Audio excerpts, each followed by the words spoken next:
신바람 사연 아파트. 오늘의 사연 시작하겠습니다. 안녕하세요. 저는 30대 여성입니다. 저는 얼마 전까지 미국에서 남편과 살고 있었습니다. 미국행을 결정한 지 몇 달 안 돼서 다시 한국으로 귀국했고 결혼을 뒤엎어버렸습니다. 갑자기 정해진 미국행이었기 때문에 혼인신고를 아직 안 한 상태였어요. 예정대로였으면 미국에서 어느 정도 자리 잡고 올 가을에 잠시 귀국해서 식도 올리고 혼인신고도 할 예정이었는데 오히려 결혼이 늦어진 게 신의 한 수라고 말해도 될 정도가 되었네요. 혼인신고도 하지 않아 정식 부부는 아니었지만 여보 남편 하면서 3개월 정도를 같이 살았는데 저를 가장 먼저 생각해줘야 할 남편이 정말 남이 편 되는 건 순식간이더라고요. 신우와 시어머니의 무리한 부탁도 억지로 들어주는 건 남편이 제 편이 아니라 남의 편이라서 할 수 있는 일 아니겠어요? 시어머니와 신우도 결혼 전에는 어느 정도 상식과 교양이 있는 사람들이라고 생각했는데 점점 도를 지나치는 모습에 저도 정말 두 손 두 발 다 들었습니다. 아직도 그때를 생각하면 치가 떨려서 자다가도 눈이 번쩍번쩍 뜨이는데 그때 있었던 일을 사연으로 한번 풀어보도록 하려고요. 남편과 저는 한국에서 직장 생활을 하면서 만났습니다. 저는 당시 서울에서 은행을 다니고 있었고 남편은 같은 건물에 위치한 중소기업에 다니고 있었습니다. 제가 일하는 은행이 남편 회사 건물 1층에 위치하고 있었기에 같이 일하는 사이는 아니어도 얼굴 마주칠 일이 많았습니다. 그러다 언젠가 남편이 퇴근하는 저를 불러 세우더라고요. 서로 통성명은 한 적 없어도 얼굴은 익히 아는 사이라서 제가 무슨 일 때문에 그러시냐고 물었더니 남편은 한껏 쑥스러워하면서 저에게 저 아시죠? 라고 되묻는 게 아니겠어요. 그래서 저도 알기야 하지만 하고 말끝을 흐렸습니다. 그러자 남편은 한껏 상기된 얼굴로 자기 소개를 하더니 다음엔 커피라도 한 잔 할 수 있겠냐며 자기 명함을 건네더라고요. 그런 그의 모습에 진심이 느껴져서 저도 그러자 하며 제 명함을 건넸고 그 이후로 몇 번 데이트 비슷하게 하면서 사귀게 되었습니다. 그렇게 1년쯤 만났을 때였어요. 당시 남편의 버리는 은행에 다니는 저와 비교했을 때 정말 비교하기도 힘들 정도로 적었기 때문에 다니던 회사의 미래가 보이지 않는다며 다른 회사로 이직을 준비 중이었어요. 그 소식을 들은 남편의 친한 선배가 미국에 있는 회사를 소개해 주었습니다. 비록 뉴스나 매스컴에 나오거나 하는 큰 회사는 아니었지만 그래도 당시 남편이 다니고 있는 작은 회사보다는 훨씬 미래가 있고 좋은 기회이지 않겠냐며 말이지요. 남편에게 그 이야기를 들었을 때 저는 인생에 한 번뿐인 기회일지도 모르는데 뭘 고민하는 거냐고 물었습니다. 그러자 남편은 망설이다가 저에게 조심스럽게 같이 가주겠냐고 묻더라고요. 사실 그때까지만 해도 서로 결혼 이야기를 한 적도 없었고 개인적으로도 결혼은 늦게 하자는 주의였기 때문에 남편의 제안에 깜짝 놀랐고 부담스럽기도 했어요. 하지만 여러모로 생각해봤을 때 저에게도 이건 인생에 한 번뿐인 좋은 기회일지도 모른다는 생각이 들었습니다. 며칠간의 고민 끝에 저는 남편에게 좋다고 같이 가자고 대신 날 행복하게 해줘야 한다고 말했고 남편은 꼭 그러겠노라며 대답해 주었습니다.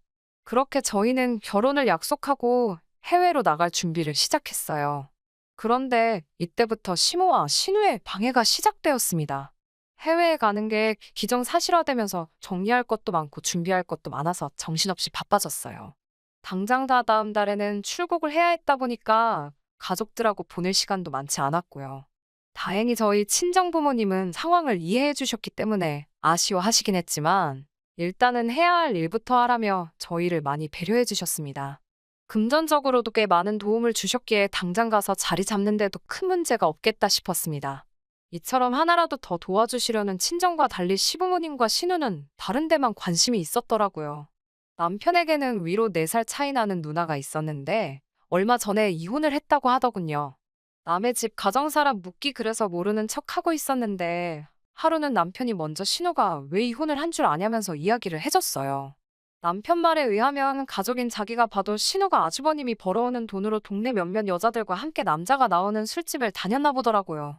그러다 거기 남자 한 명한테 무슨 약점인지는 모르겠지만 하여튼 약점을 잡혀가지고 돈을 뜯기고 있었나 봐요. 그러다 급기야 아주버님 몰래 집을 담보로 대출까지 받았다고 하더군요. 결국 모든 사실을 알게 된 아주버님이 이혼하자고 했고 신우는 그럼 애는 내가 키울 테니 생활비라도 달라고 했는데 아주버님이 자기는 양육권도 관심 없고 다 필요 없다면서 위자료 청구 안 한 걸 다행으로 알라며 신우를 떠났다고 했습니다. 드라마에서나 있을 법한 일을 실제로 들으니 어마어마하기도 했고 신우보다 시조카가 불쌍하더라고요. 그렇지만 거기까지일 뿐이지 제가 그 이상 해줄 만한 건 없었지요. 하지만 신우와 시어머니의 생각은 달랐나 봐요. 미국 출국을 일주일 앞둔 어느 날 시어머니에게 다급한 연락을 받고 집 앞에 카페로 나갔더니 신우와 시조카까지 셋이서 함께 있더라고요. 신우는 남편과 달리 이른 나이에 결혼을 해서 시조카는 벌써 초등학생이에요. 그렇기에 어른들이 하는 대화를 어느 정도는 다 이해할 수 있는데 무슨 이야기일지는 몰라도 어른들이 모이는 자리에 아이를 데리고 나온 것부터 전 좀 이해가 되지 않더라고요. 이윽고 신우는 저에게 올케 내가 부탁이 있어서 엄마한테 올케 좀 불러내달라고 그랬어라며 말문을 열었습니다. 제가 무슨 일 때문에 그러냐고 하니까 다른 게 아니라 올케도 요즘 애들한테 영어 교육이 얼마나 중요한지 알지? 라고 말하며 혹시 우리 애도 같이 데려갈 수 없을까? 하고 묻더라고요. 솔직히 이런 부탁을 하면 어쩌나 생각한 적이 있었기 때문에 당황스럽진 않았지만 막상 실제로 이런 질문을 받게 되니 어떻게 잘 거절해야 하나 머리가 아프긴 하더라고요. 더군다나 아직 어린 시조카도 당장 같은 자리에 있었으니 너무 단호하게 거절하면 아이한테 상처가 남을 것 같아 안 될 것 같았고요. 하지만 확실하게 해야 다음에는 이런 어려운 부탁을 하지 않겠다는 생각도 들어서 결국 신우에게 그러지 말고 한국에서 좋은 학원이나 선생님을 알아보시는 게 어떻겠냐고 권했어요. 저나 남편은 당장 미국에 가면 자리 잡느라 시조카한테 신경 써줄 여유가 없을 것 같다고요. 그러자 신우의 표정이 변하더니 싫으면 싫다고 하지 생각해주는 척한다면서 그렇게 안 봤는데 완전 이중인격이네? 라고 빈정거리더군요. 제가 무슨 이중인격이냐고 애 있는 데서 못하시는 말씀이 없다고 한마디 하니까 시어머니가 신우를 거들며 인정머리가 없는 건 사실인데 뭘 그러냐면서 어쨌든 치사하다고 됐다며 내 아들 아니면 너 같은 게 미국 땅 밟아볼 일도 없었을 거면서 어디서 잘났다고 유세를 부리고 있느냐고 한마디 싸붙이셨어요. 집에 들어오자마자 남편에게 전화를 걸어 좀 전에 신우와 시어머니에게 당한 일을 이야기하니 남편은 한숨을 내쉬더니 자기가 잘 이야기해보겠다며 저한테 미안하다고 하더군요. 사실 남편이 잘못한 건 아니었으니까 남편한테 화를 낼 수도 없었습니다. 남편한테 확실히 안 된다고 못 박아두라고 이야기를 했고 남편도 그러겠다 했으니 더 이상 신경 쓰지 않아도 되겠거니 생각했어요. 아무튼 그렇게 저와 남편은 비행기에 올랐고 미국에서 새로운 시작을 하게 되었습니다. 미국에 도착한 초반에는 사실 정신도 없고 뭐가 어떻게 돌아가는지도 모르겠어서 정신이 없었어요. 다른 거 생각할 시간도 없었죠. 정말 너무 정신이 없었어서 저도 우리 부모님한테만 연락했지 시댁에 안부 묻고 그런 일 할 시간은 없었어요. 그래도 자기 가족이라고 근근히 남편이 혼자 알아서 연락을 하는 것 같았고 남편이 전화하고 있는 동안 저도 인사치레로나마 잘 도착했다. 준비 잘하고 있다. 뭐 이 정도의 안부는 전했거든요. 그때도 신우나 시어머니 두 사람 다 별말이 없길래 남편이 중간에서 교통정리를 잘했는가 보다 생각하고 말았죠. 하지만 시어머니와 신우는 그렇게 쉽게 포기하는 사람들이 아니었습니다. 미국에 도착하고 3개월 정도 지났을 무렵이었어요. 남편도 출근하고 저는 집에서 정리를 하고 있는데 신우에게 메시지가 왔더군요. 저는 그 메시지를 읽고 정말 기절의 뒤로 넘어가는 줄 알았습니다. 신우가 시조카를 혼자 비행기를 태워 저희가 있는 지역으로 보냈다며 몇 시에 도착할 거니 공항으로 마중을 나가달라고 하더군요. 신우에게 자초지종을 듣기 위해 전화를 몇 번이고 걸었지만 신우는 전화도 받지 않았습니다. 미국에서 살면 온갖 친척들이고 친구들이고 자기 애들을 보내고 싶어서 안달이라는 이야기를 듣기는 했어도 이렇게 막무가내로 나오는 사람은 듣도 보도 못했기에 황당하고 어떻게 해야 할지 전혀 모르겠더라고요. 반나절 후면 시조카가 공항에 혼자 도착할 거라 생각하니 걱정도 되고 결국 어쩔 수 없이 시조카를 데리러 공항에 나갔습니다. 그래도 다행히 시조카는 잘 도착했고 저희를 보더니 안도의 한숨을 내쉬는 것 같았어요. 어린애 몸으로 혼자 얼마나 두려웠을지 비행기에서부터 긴장을 했나 아주 몸이 돌덩이처럼 뻣뻣하게 굳어있더라고요. 애가 잘못한 것도 아닌데 애한테 화를 낼 수도 없어서 혼자 고생했다고 아이 한번 와라 끌어안아주고 혼자서도 잘 왔다고 고생했고 참 장하다고 해줬습니다.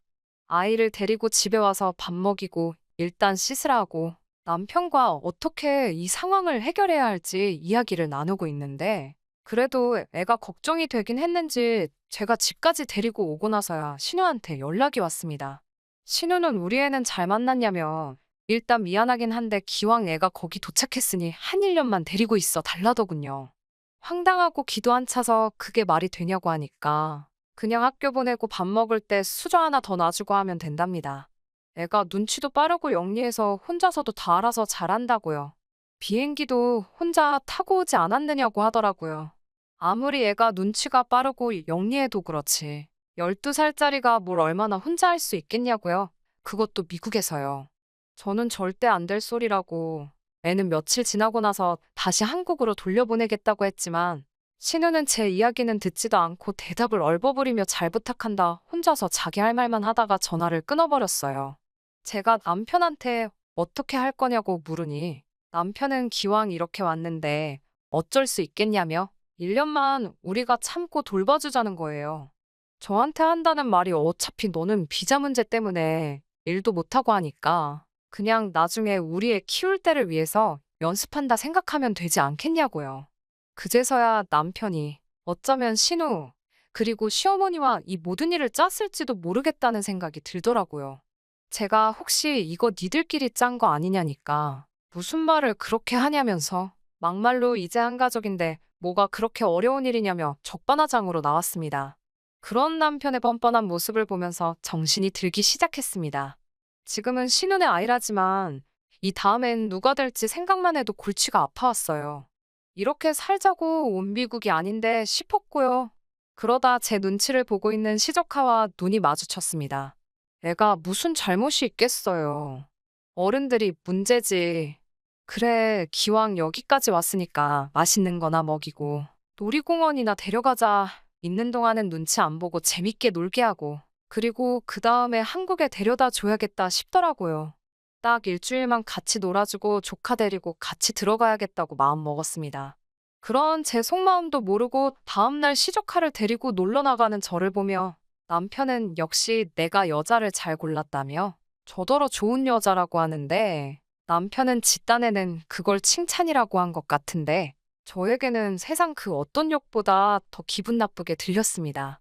그렇게 시간은 어느덧 일주일이 지났고 제가 시조카에게 이제 집에 가게 짐을 싸라고 하니까 애가 완강히 버티더라고요.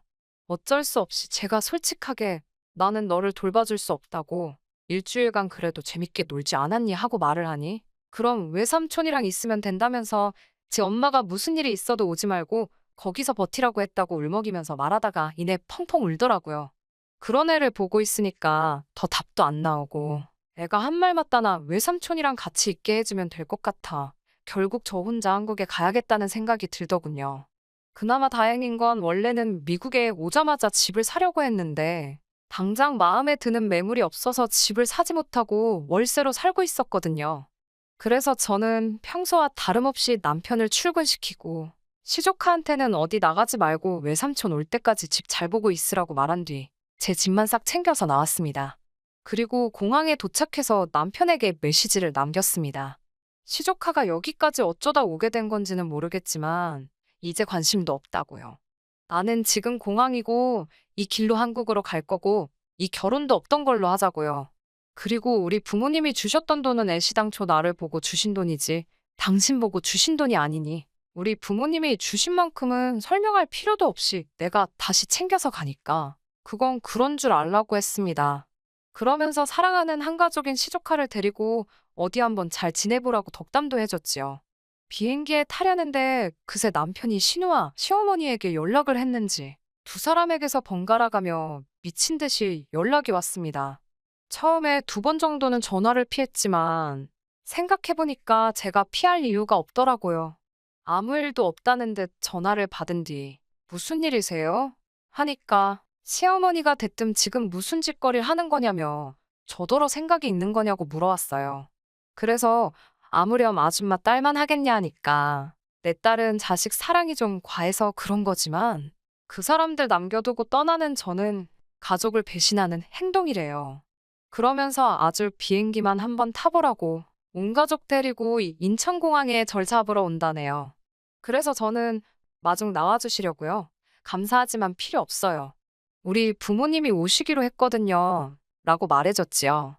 그리고 저도 우리 부모님께 전화해 상황 설명을 했습니다. 그랬더니 친정아버지가 저희 시댁 식구들 가만 안 둔다면서 본인들도 시간 맞춰 나올 테니 걱정 말고 마음 편하게 오라고 하시더군요. 그렇게 공항에 도착하니 벌써 우리 부모님이랑 시어머니, 신우가 서로 알아보고는 노려보고 있더라고요. 진짜 사람들이 좀만 없었어도 한판 붙었을 판이었어요. 제가 시어머니랑 신우는 못 본 채 하고 저희 부모님께 집으로 가자 하니까 시어머니가 몸을 던져 제 앞을 가로막아서더라고요. 아들한테 들으니 너 돈도 다 들고 튀었다던데. 결혼자금은 부부 공동자금이나 마찬가지인데 네가 무슨 권리로 그걸 다 가지고 왔냐며 따지고 들더군요. 그래서 제가 이건 저희 부모님이 저 잘 먹고 잘 살라고 해주신 돈이지. 아줌마 아들하고 아줌마 딸내 자식 치고 반바퀴 넘어 천리만길 외국 땅에서 먹여 살리라고 주신 돈이 아니라고 했고 친정아버지도 시어머니더러 부부 공동자금 아주 웃기고 있다고 당신 정신이 어떻게 된 거 아니냐며 여기까지 와서 열을 내고 있지 말고 그럴 시간 있으면 빨리 집에 가서 냉수 먹고 속이나 차리라고 쏴붙이셨습니다. 남편의 애까지 두고 왔는데 돈까지 가지고 왔고 강경한 친정아버지를 이기지 못하니 시어머니가 분해서 어쩔 줄을 몰라 발만 동동 구르고 있는 꼬라지를 보니 뒤돌아서서는 저절로 웃음이 다 나더라고요. 제가 귀국한 이후로 2달쯤 지났을 무렵 다시 남편에게서 연락이 왔습니다. 자기가 정말 생각을 잘못했다면서 저 없이 미국 생활을 견디기가 너무 힘들어 시조카를 데리고 들어왔다고 하네요. 그러면서 우리 다시 한번 시작해보자고 말하는 게 아니겠어요. 그래서 제가 우리라는 소리는 입에 담지도 말라고 무슨 우리는 우리냐고 화를 냈습니다. 그리고 얼마 지나지 않아 신우한테서도 전화가 왔어요. 이게 다 자기 욕심 때문에 이렇게 된 것 같아서 미안한 마음뿐이라며 사과를 해왔지만 2달이나 다 지난 뒤에 갑자기 사과하는 모양이 진심이란 생각도 안 들고 아무래도 이 가족들을 믿을 수가 없더라고요. 그 이후로는 남편에게 연락이 와도 받지 않았습니다. 하지만 듣기로는 한국에서 새로 직장을 잡기는커녕 전에 다니던 직장에서도 못 받아준다고 했나 보더군요. 게다가 불쌍한 시족하는지 엄마 욕심 때문에 초등학교를 1년 더 다니게 생겼다고 하네요. 모든 일은 순리대로 해야 하는 법인데 한 사람의 욕심으로 모든 일이 이렇게 복잡히 얽혀버렸으니 저도 씁쓸하긴 해요. 하지만 그래도 제 인생이 망가지지 않은 것만으로도 감사할 일이지요. 언젠가 기회가 되면 부모님을 모시고 미국에 한번 가야겠어요. 미국 간다는 게 정해졌을 때 저도 나름대로 가보고 싶던 곳이 많았거든요. 그런데 한 군데도 가보지 못하고 그냥 돌아와 버렸으니까요. 대신 이번에는 저 혼자 가지 않고 저희 부모님도 함께 모시고 갈 계획이니 즐거운 마음으로 다녀올 수 있을 것 같습니다. 다음에 타는 비행기는 외롭지 않을 것 같네요. 안녕하세요. 염치 없는 시댁 식구를 둔 30대 여성이에요. 남편과 저는 8년이란 시간을 친구로 보냈고 20대의 끝자락에 사귀는 사이가 되었습니다. 길다면 긴 시간을 알고 지낸 덕분인지 사귀는 동안 어느 다른 연인들과 같은 사소한 다툼이나 갈등조차도 없었고 사귄 지 2년 만에 결혼까지 약속했네요. 하지만 연애 때처럼 모든 것이 원만할 줄 알았던 제 생각과는 달리 본격적으로 결혼 준비에 들어가면서 당황스러운 상황을 맞닥뜨리게 되었습니다. 당시 저에겐 걱정이 하나 있었는데 그건 남편이 저를 어머님께 인사시키지 않는다는 거였어요. 연애 때야 그렇다 쳐도 결혼 이야기가 오가는 와중에도 도통 저를 어머님께 인사시킬 생각이 없는 남편의 모습이 이해가 되질 않았지요. 솔직히 자존심도 상했고요. 내 어디가 부족한가? 부끄러워서 이 사람이 자기 어머니한테 소개를 못 시키나. 그런 바보 같은 생각도 들더군요. 결국 제가 먼저 어머님께 인사를 드리고 싶다고 이야기하니 남편이 난처한 얼굴로 한참을 쭈뼛거리더니 생각지도 못한 이야기를 꺼냈습니다. 남편이 말하기를 이미 자기가 어머님께 몇 차례고 만나고 있는 여자를 소개시키고 싶다 말씀드렸었대요. 하지만 어머님께서 어지간히 뜨뜻미지근하게 반응을 보이셨던 모양입니다. 남편 말로는 자기는 그런 반응에 익숙하대요. 남편이 어렸을 때부터 어머님께선 큰아들, 그러니까 아주버님의 일이 아니면 크게 관심을 주지 않으셨다면서요. 남편에게 3살 터울의 형이 있다는 사실은 진작에 알고 있었습니다. 하지만 제 앞에서 한 번도 아주버님에 관한 이야기를 한 적이 없었기에 막연히 형제간 사이가 안 좋은가 지레 짐작만 하고 있었지요. 남편이 한풀이 하듯 털어놓은 바에 따르면 남편과 아주버님의 생일은 보름 정도 차이가 나거든요. 그런데 남편 말이 자기는 어려서 한 번도 자기 생일에 생일상을 받아본 적이 없답니다. 늘 아주버님 생일에 곁다리로 끼워서 축하를 받았다고요. 그렇다 보니 친구 하나 마음껏 초대할 수도 없었다며 어린 마음에 참 서러웠다 하더군요. 혹시 집안 사정이 어려웠던 건 아니냐고 남편에게 조심스레 물었으나 남편 말이 그건 절대로 아니랍니다. 아버님께서 살아계실 적에도 부유하진 않았어도 먹고 싶은 거 먹고 배우고 싶은 거 배우며 살았답니다. 그러다 남편이 중학교를 졸업할 무렵 아버님께서 돌아가셨는데 그때 당시에 4억 가까운 재산을 어머님께 남기셨다고 해요. 지금 어머님이 살고 계신 아파트도요. 하지만 이 돈에 관해서도 할 말이 참 많네요. 남편의 가슴에 한처럼 남은 또 다른 일은 대학에 관한 것이었습니다. 남편이 말하기를 아주버님은 어려서부터 공부 쪽엔 영 소질이 없었대요. 그럼에도 불구하고 어머님께선 그런 아주버님이 이 집안의 대들보이자 희망이라며 어떻게든 의사로 만들겠다 하셨다네요. 그렇게 의대에 보내겠다며 무려 삼수를 시키셨다고요. 여기까지 듣고 제가 하기 싫은 공부를 억지로 해야 했던 아주버님도 엄청 괴로우셨겠다 하니까 그것도 아니랍니다. 아주버님은 의대 갈 공부를 한다는 이유로 집에서 아주 왕처럼 행동했다네요. 동생은 물론이고 어머님까지 자기 몸종 부리듯 하면서 말이지요. 심지어 남편이 고3이 되었을 때도 예외가 없었다고요. 공부 좀 하려고 하면 아주버님이 이런저런 잔심부름을 시켜대고 자기 비위에 거스르는 일이라도 있으면 남편을 아주 쥐잡듯이 잡았다대요. 그런 상황에도 불구하고 남편은 대한민국에서 세 손가락 안에 들어가는 대학에 들어갔습니다. 다른 집이라면 얼싸안고 기뻐할 일이었겠지만 남편은 축하한다 말 한마디 들은 게 전부라 했어요. 하지만 남편을 더 힘들게 했던 건 이후로 어머님께선 머리를 싸매고 드러누우셨답니다. 당신 큰아들, 그러니까 아주버님이 얼마나 자존심이 상하고 속상해 하겠냐며. 심지어 남편의 졸업식 날 남편의 고등학교에서 남편 이름으로 플랜카드를 만들어 교문에 걸었는데 그걸 본 어머님이 직접 교장실에 찾아가 저 플랜카드를 당장 떼달라고 하셨답니다. 행여나 아주버님이 오고 가다 보기라도 하면 얼마나 기분이 나쁘겠냐면서요. 사정이 이렇다 보니 남편과 제 사이에 본격적으로 결혼 이야기가 오가기 시작했음에도 불구하고 남편은 통 저를 어머님께 소개할 엄두를 내지 못했던 거예요. 자기가 받은 상처를 저도 받게 되진 않을까 걱정이 되었다면서요. 하지만 오히려 이런 속사정을 듣고 나니 어떻게든 이 남자랑 결혼해서 잘 사는 모습을 보여드려야겠다. 그래서 어머님으로부터 남편이 인정을 받을 수 있게 해줘야겠다. 바보같이 그런 결심을 하게 되더군요. 어찌됐건 거절을 당할 때 당하더라도 제 입장에선 시어머니 되실 분에게 미리 인사를 드리러 가는 게 도리였으니 싫다는 남편을 설득해 연락을 드렸습니다. 아니나 다를까 남편의 말대로 어머님께선 꽤나 시큰둥한 반응을 보이셨어요. 결혼이야 뭐 둘이 좋으면 알아서 하면 되지 못하러 번거롭게 오냐는 식이셨습니다. 이후로도 두어 번 정도 더 연락을 드렸는데도 어머님께선 계속 그냥 상견례 때 보자는 식이셨고 결국 상견례 당일이 돼서야 저희 친정부모님과 어머님을 모시게 되었습니다. 어머님께서는 다 큰 애들이 알아서 하게 내버려 두자고 말씀하셨고 따로 도움은 못 주신다고 선을 그으셨어요. 저희 친정도 경제적으로 여유가 있던 상황은 아니었기에 그 부분에 있어서는 별다른 이야기가 나오지는 않았고요. 저희는 그렇게 양가의 도움 없이 오로지 저희의 힘으로 부부의 연을 맺었네요. 그리고 이후로 지금까지 3년이란 시간이 흘렀습니다. 3년 동안 힘든 시간도 있었지만 남편과 저 둘이 힘을 합쳐 열심히 살았어요.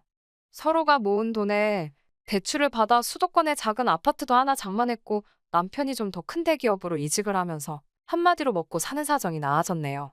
그 사이에 저도 회사에서 인정받아 승진도 했고요. 하지만 그토록 바라던 어머님으로부터 인정은 여전히 받지 못한 상황이었어요. 어머님께선 앉으나 서나 오로지 큰아들, 아주버님 걱정밖에 없으셨고 그런 아주버님 옆에 붙어 살아주는 형님이 고마워서 그러신 건지 입버릇처럼 큰며느리가 최고라 하시더군요. 그러다 얼마 전 아주버님께서 교통사고를 당하셨습니다. 병원에 2주 정도 입원을 해야 하는 상황이었는데 어머님께서 저에게 연락을 해오셨어요.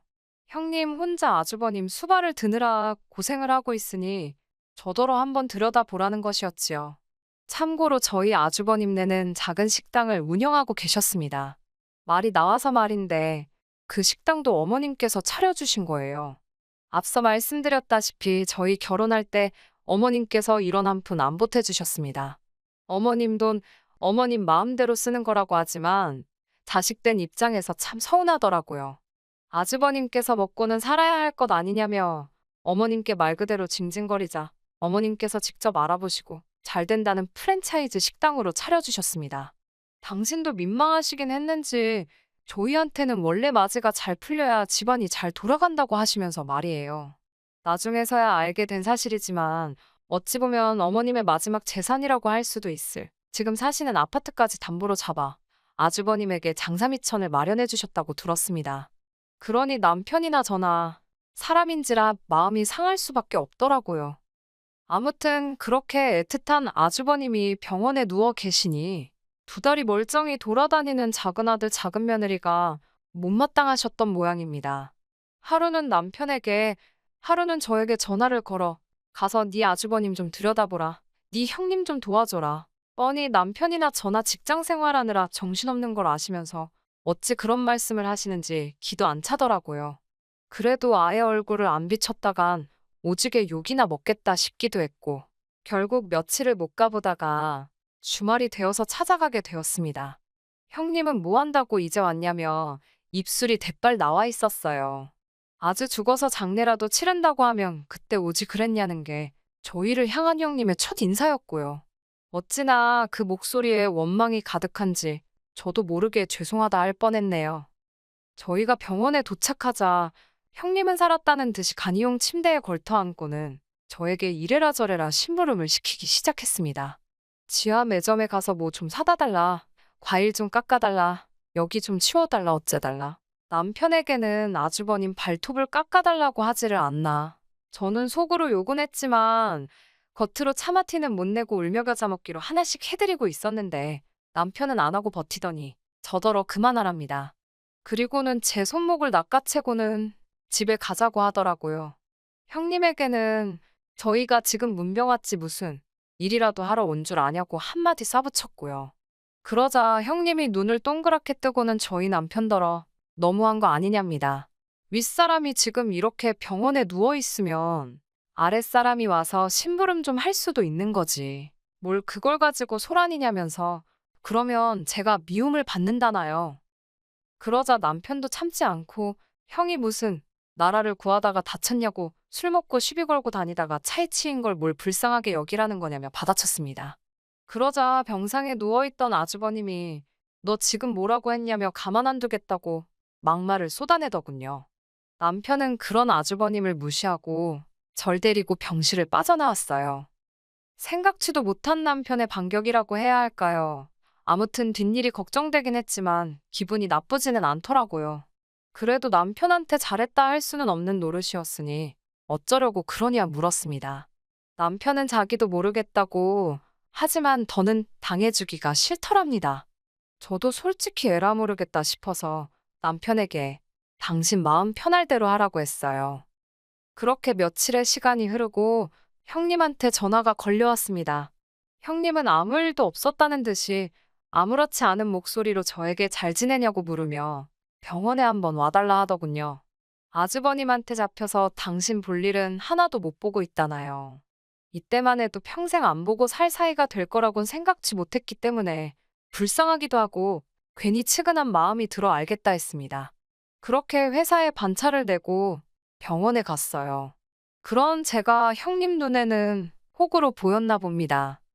형님께서 저한테 할 이야기가 있다고 하더니 아주버님 병원비 이야기를 꺼내셨어요. 저희더러 병원비를 내달라고 하시더라고요. 어이가 없어서 그게 무슨 소리냐고 물으려는 찰나에 분위기 파악도 못하고 이참에 어머님 용돈도 좀 올려드리랍니다. 어머님께 매달 50만 원씩 그래도 남편이 자식된 도리한답시고 보내드리자고 해서 보내드리고 있었는데 그건 또 어떻게 알았는지, 그리고 알았으면 안 거지 지가 뭔데 올려드리라 말아 하는 건지 짜증나고 황당하더라고요.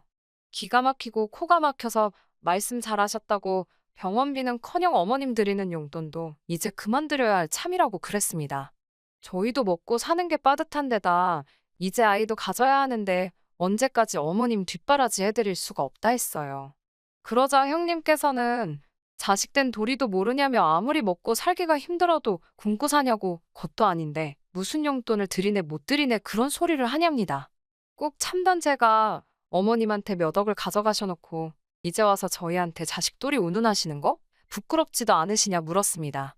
받아다 쓸 때 이런 날이 올 줄 모르셨냐고요. 받아 쓴 자식이 효도도 하는 거 아니겠냐고 저희는 할만치 한 것 같다 했습니다. 그러자 형님이 한다는 소리가 그 재산 자기가 썼냐입니다. 자기 남편이 사업한다고 까먹은 거지 자기는 그 재산 구경도 못했다나요? 이건 뭐 말인지 방군지 말 같지도 않아서 상대해 주기도 싫더라고요. 저는 형님에게 이제 아주버님 일뿐만 아니라 어머님에 관해서도 손 떼겠다고 저희한테 연락하지 마시라 써붙이고 집으로 돌아왔습니다. 남편하고 상의도 없이 내지른 탓에 심장이 벌렁벌렁 하더라고요. 바로 남편에게 전화를 해서 제가 했던 말 그대로 전했습니다.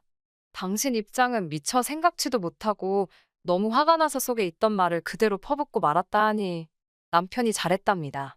저더러 너무 장하다고 잘했다며 그러면서 미안하답니다. 자기가 진작에 정리했어야 하는데 그러질 못했다면서 이제 마음 쓰지 말라고 하더라고요. 남편이 그래도 든든하게 제 편을 들어주니 마음이 한결 홀가분해지더라고요. 그리고 며칠 뒤 아주버님의 퇴원이 예정되어 있던 날이었습니다. 어머님께서 연락을 해오셨는데 받자마자 고함을 치시더라고요. 와서 빨리 병원비를 계산하라나요. 저는 제가 그걸 왜 하냐고 못한다 했습니다. 저희도 먹고 죽을래도 돈이 없다고요. 그러자 어머님께선 남편을 찾으셨습니다. 어차피 스피커폰으로 통화 중이었기 때문에 남편이 옆에서 말씀하시라고 짧게 한마디 하더라고요. 그러자 어머님께선 세상 다정한 목소리로 갑자기 이게 다 무슨 사단이냐면서 고집 부리지 말고 와서 얼른 돈부터 좀 내라 하시는 겁니다. 왜 죄 없는 네 형하고 형수 골치 아프게 하냐고 그런 걸로 심술 부리지 말라셨어요. 그런 어머님께 남편이 전에 없던 냉정한 목소리로 쓸데없는 소리 하실 거면 전화 끊는다 하더니 진짜 전화를 툭 끊어버리는 게 아니겠어요. 전 조금 놀랐지만 아무런 말도 하지 않았습니다. 남편도 무슨 생각이 있으니 그랬겠지 싶어서 믿고 내버려뒀어요. 그리고 그날 늦은 밤 누군가 저희 집 현관을 미친 듯이 두들겼는데 딱 느낌이 오더라고요. 역시나 내다보니 아주버님 내외와 어머님이셨습니다. 이웃집에 미안해서 일단 현관을 열었습니다. 그러자 씩씩거리며 어머님과 아주버님이 앞장서 저희 집안에 들어오셨어요. 어느 정도 예상했던 상황이라 크게 당황스럽진 않았습니다. 솔직히 저희 둘이 이미 이런 상황이 생길 수도 있겠다 싶어서 여러 이야기를 나눈 후였거든요. 어떻게 보면 저희 부부야말로 단단히 준비가 되어 있었달까요? 어머님께서는 한참 동안 말없이 저희를 노려보시더니 요새 들어 이러는 이유가 뭐냐입니다. 그러자 남편이 형한테 그동안 총 얼마를 주셨냐 묻더라고요. 어머님께선 그런 남편에게 내가 주긴 뭘 줬냐고 하도 먹고 살기 힘들다 해서 집 밥벌이 하라고 가게 차려준 게 그렇게 꼬우냐고 오히려 저희를 속 좁은 사람 취급하시더군요. 남편도 지지 않고 어머님께 그러니까 그 먹고 살라고 챙긴 아들한테 효도 받으시라며 왜 해준 것 없는 아들한테 와서 이러시냐고 소리를 질러댔어요. 그러면서 아주버님께도 재산을 받을 때는 부양의 의무도 각오하고 있었을 거 아니냐며 어머님 모시고 나가라 했습니다. 그러자 형님께서 한숨을 내쉬더니 저를 보고는 그냥 병원비나 내주면 될 일을 이렇게 형제지간 싸우게 만드니까 좋냐입니다. 어머님이랑 형님이 쌍으로 저를 보며 여자 하나 잘못 들어와서 집안 꼴이 이게 뭐냐며 특히 형님께서는 저 때문에 착한 서방님이 아주 사람이 달라졌다며 자기가 다 속이 상한다고 어머님 앞에서 생쇼를 하더라니까요. 그때 아주버님께서 도저히 남편을 꺾을 수 없겠다 싶었는지 상욕을 하면서 자리에서 일어나셨습니다. 그러더니 악담이랍시고 나중에 너네 힘들어져도 당신들 절대로 찾지 말랍니다. 아이고, 듣던 중 반가운 소리라 저도 모르게 웃음이 나오더라고요. 그런데 더 어이없는 건 그렇게 나가면서 어머님을 안 모시고 나가는 거예요. 제가 놀라서 어머님 얼른 따라 나가시라고 큰아들이 그냥 간다고 그랬는데 어머님께서는 오히려 저희 남편을 보며 내가 너를 어떻게 키웠는데로 시작하는 레파토리를 웃고 계셨습니다. 남편이 됐다고 그러면서 어머님을 모시고 밖으로 나갔더니 세상에 아주버님은 이미 형님하고 떠나고 안 계시더라니까요. 닥쳤던 개신세가 이런 건가 싶기도 하고 결국 남편이 어머님 댁에다 모셔다 드리고 왔습니다. 돌아온 남편에게 물으니 어머님께 형님한테 재산을 받아내시던 어떻게 하시던 2억을 만들어 달라고 했답니다. 제가 그런 말도 안 되는 소리를 하면 어쩌냐고 그러자 남편이 말하기를 어머님은 그런 마음 고생 좀 해보셔야 한답니다. 평생 자기가 겪은 서름에 비하면 아무것도 아니라면서요. 게다가 어머님께선 당신이 2억이 어디 있냐 하시면서 그러면 이참에 저희 집하고 살림을 합치자 그러시더래요. 당신 집 팔고 나오는 돈은 저희 다 갖고요. 하지만 저나 남편이나 그 집으로 대출받아 쓰신 것도 알고 여차하면 경매에 넘어갈 판인 것도 알고 있거든요.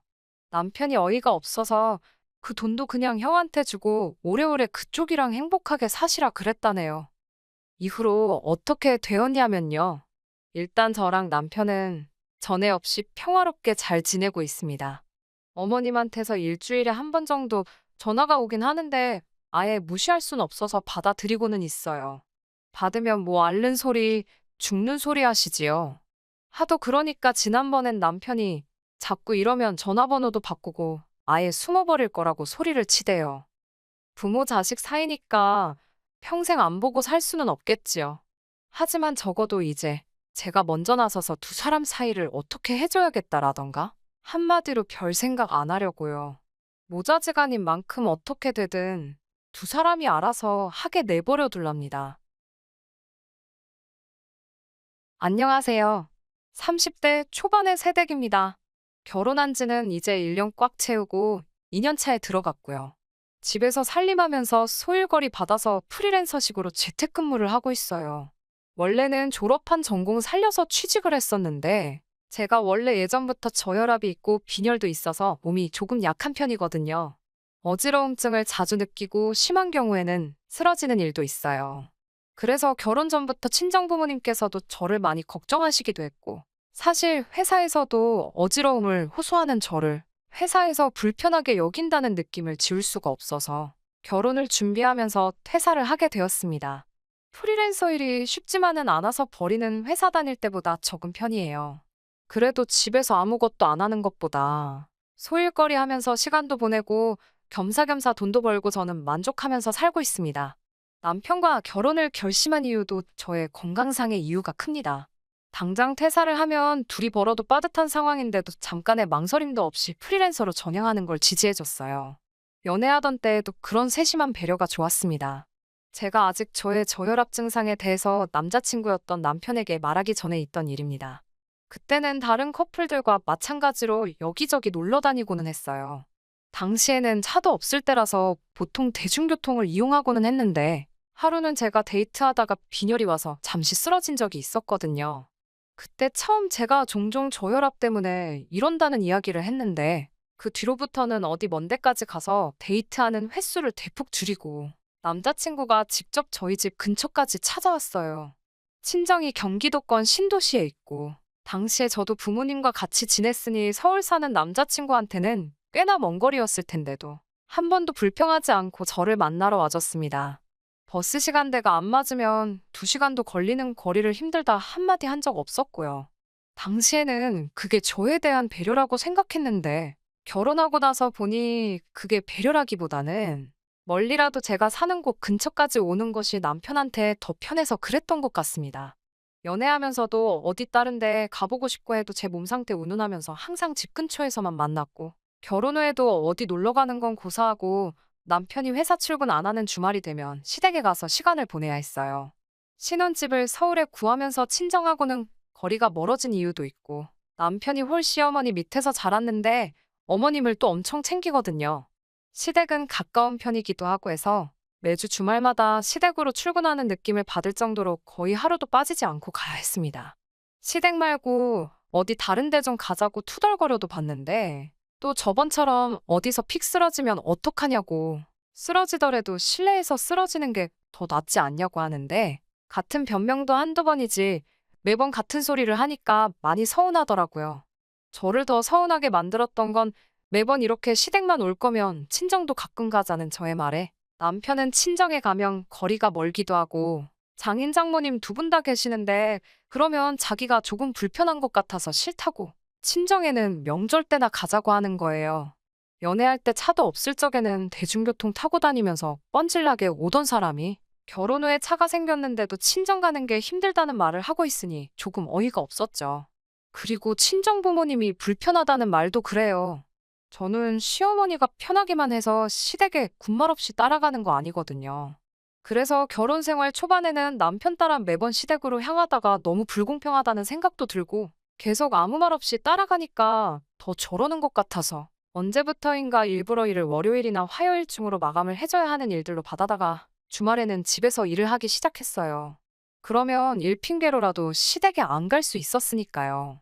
그런데 웃기는 건 제가 일 때문에 시댁에 못 간다고 하니 남편도 딱히 혼자서는 시댁에 가지 않더라고요. 아예 발길을 끄는 건 아니지만 그렇게 하루도 빠짐없이 매 주말마다 다녔으면서 제가 주말에 일을 시작하고 난 뒤로부터는 빠르면 3주에 한 번, 늦으면 한 달에 한 번씩 텀을 두고 다녀가기 시작했습니다. 매주 안 가도 되는 거면 어디 좀 나가거나 친정에도 좀 다녀오지. 좀 치사하다는 생각이 들었어요. 식사는 시어머니가 챙겨주시기는 하는데 뒷정리는 그동안 제가 했었거든요. 그러니까 한편으로는 혹시 뒷정리해줄 사람이 없으니까 안 가는 건가? 하는 생각도 들더라고요. 제가 부풀려서 생각한 걸 수도 있겠지만은요. 얼마 전 있었던 일입니다. 늦여름인데도 무더위가 기승을 부려서 아주 힘들던 때였어요. 마침 일거리가 들어오지 않은 데다가 날도 더우니 그냥 집에서 쉬려고 계획을 하고 있었어요. 아침 일찍 일어나서 커피 한 잔을 내리고 오랜만에 독서나 해야겠다 하던 참이었습니다. 그런데 12시가 다 돼서야 일어난 남편이 쉬고 있던 저를 보고는 오늘은 일을 안 하냐고 물어보더라고요. 오랜만에 일도 없고 해서 프리랜서이기는 하지만 한번 남들처럼 주말의 여유를 느껴보려고 하고 대답했어요. 남편은 그러냐고 대답하고는 씻으러 들어가더라고요. 씻고 나와서 혼자 주섬주섬 옷을 챙겨 입더니 저보고 갑자기 나가자는 겁니다. 데이트하러 나가자는 줄 알고 설렜는데 시댁에 가자고 하더군요. 한참을 안 가더니 또 제가 쉰다니까 시댁에 같이 가자고 하는 거였어요. 엄청 서운하기는 했지만 그동안 저도 고의적으로 안 간 게 있으니 오랜만에 얼굴이나 비춰야겠다는 생각으로 따라갔습니다. 대신에 그 다음 주에는 친정에 가자고 했지요. 남편도 제가 모처럼 시댁 가는 걸 흔쾌히 동의를 했으니 싫다고는 말을 못하고 알겠다고 다음 주에는 친정에 가자고 대답해줬고요. 남편의 의외의 대답에 저도 나름 기분이 좋아져서 시댁 가는 길이 나쁘지만은 않았어요. 시댁에 도착했는데 남편은 시어머니한테 따로 저희가 올 거라고 연락을 안 드렸나 봐요. 어머님이 조금 당황하시더라고요. 올 줄 모르고 점심 식사를 먼저 하셨다고요. 저희가 시댁에 도착했을 때가 2시 조금 넘어서였는데 그럼 저희가 따로 점심 식사하고 다시 오겠다고 하니 시어머니가 자기는 저녁을 5시 돼서 먹을 계획인데 그렇게 되면 저녁을 같이 못 먹지 않느냐고 3시간이면 금방이니까 배고파도 조금만 참으라고 그래서 어머님 드실 때 같이 먹자고 하시더라고요. 저야 아침 일찍 일어나서 커피랑 간단하게 빵 같은 걸 먹었으니 괜찮았는데 남편은 늦게 일어나서 빈속이라 걱정이 됐어요. 남편한테 그때까지 안 먹고 버틸 수 있냐고 물었더니 자기는 괜찮다고 아직 조금 피곤한데 그러면 들어가서 좀 더 자면 되겠다고 하고는 방으로 들어가더라고요. 그때부터 좋아졌던 제 기분이 다시 팍 상하기 시작했습니다. 아니, 시댁에까지 와서 잘 거면 그냥 시댁 안 오고 집에서 더 잤으면 되는 거 아닌가? 괜히 잘 쉬고 있는 사람 데려다가 벌 주는 것도 아니고 남편이 잠들어 있으면 저는 시어머니하고 같이 단둘이서 시간을 보내야 하는 거잖아요.